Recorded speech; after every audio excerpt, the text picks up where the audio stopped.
talking to Ryan in Greenville, South Carolina.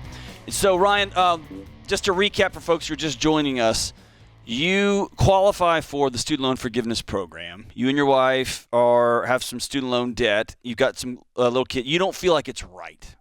You got some kids. Yes. You've come up with your value system says, I don't want to take this money. I qualify for it. I can have it. I don't want it. And people are giving you advice. You should do it. You're a taxpayer. You deserve this, all whatever. So is that about right? That's right. No kids yet, though. Oh, okay. No kids yet. All right. No kids. So why do you have this value? Why do you think this? Why do you think that you don't feel like you can take it? Well, I mean, the principle on the micro scale applied to ourselves, right? So I signed something. I made a commitment to it, right? So I should honor my word and keep that commitment. And also I have the sphere of influence of folks around me that have done the same, and they've made it through and they paid it off. And it was such a big boost in their life and their marriage. It strengthened their marriage. It strengthened their, I guess, dignity. And I feel like I want to be part of that crowd, but I'm also like, am I being proud? Am I being a little too proud about this? Or do these older folks that say I should take advantage of it, do they have a point? Is it something? It's just strange. Like, it's a strange time to live where it seems like government help is kind of taking precedence. And I don't know, like, is it sacrificing our own accountability? And I don't know. You see the consequences on the individual scale. There's got to be global consequences to stuff like this. No right? question. Our whole system is built on that's future us's problem. We'll let them deal with that later, right? That's the whole system. Is how far can we punt this thing, right? George, before I'd love to get your thoughts on it. We were talking about this off air a little bit. I find it helpful in these moments, Ryan, to back out of the current moment and the politics of it all. This is the COVID vaccine. This is should I work at this place? This is should I take student loan forgiveness or not? These things get so hot and they get so political, and it clouds your judgment. And so I just want to back out and say this isn't a strange time for people to be faced with various values questions. And I'm going to answer that question on its merits, and I'm not going to get involved in the fray. And there's something inside of you that says, I don't feel right about it. George, what do you think? I think if you're going to lose sleep over taking it, don't do it.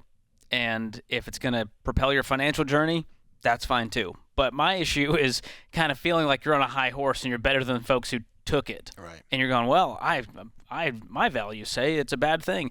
I pay into Social Security. I don't want to do it. But am I going to take it when I retire? Sure.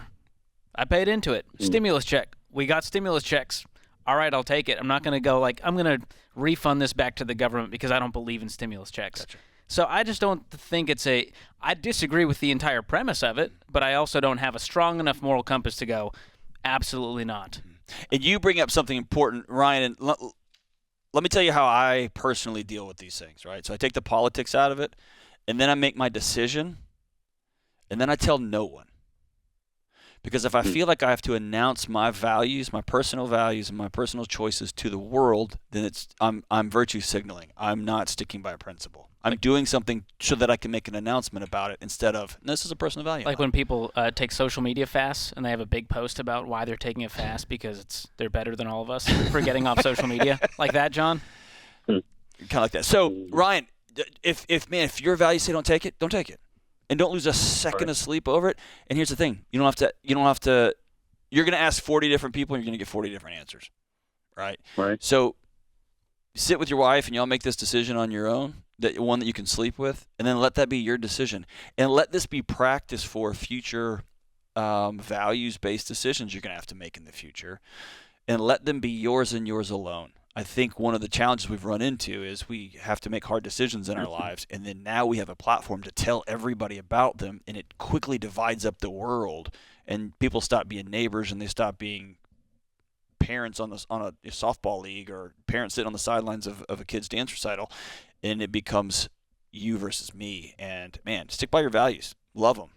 Be good about it, and then go on with your day. Does that sound fair? That sounds fair. Cool, man. Well, congratulations for even thinking about it, right? Well, another piece of this he mentioned is, the character that you develop by sacrificing and paying off debt, I think he's already experienced that. I don't think he's going to miss out on it by getting 10K forgiven. Right. And so for that piece, I say yes, it absolutely changes your character and how you look at money when you had to pay it off. Yeah. And I'm happy for those people. There's amazing personal growth there. He's already experienced that. I don't think he's going to revert back to, I'm just going to wait on everyone to fix my life, Ryan. He's already done this stuff. Right. And I think the key is whether you take it or whether you don't wear it as a badge of, this just elevated me above you. Exactly. It's a personal choice you made. Cool. Let's move on with our day. Right. I love that. Thanks for the call, Ryan. That's helpful for folks.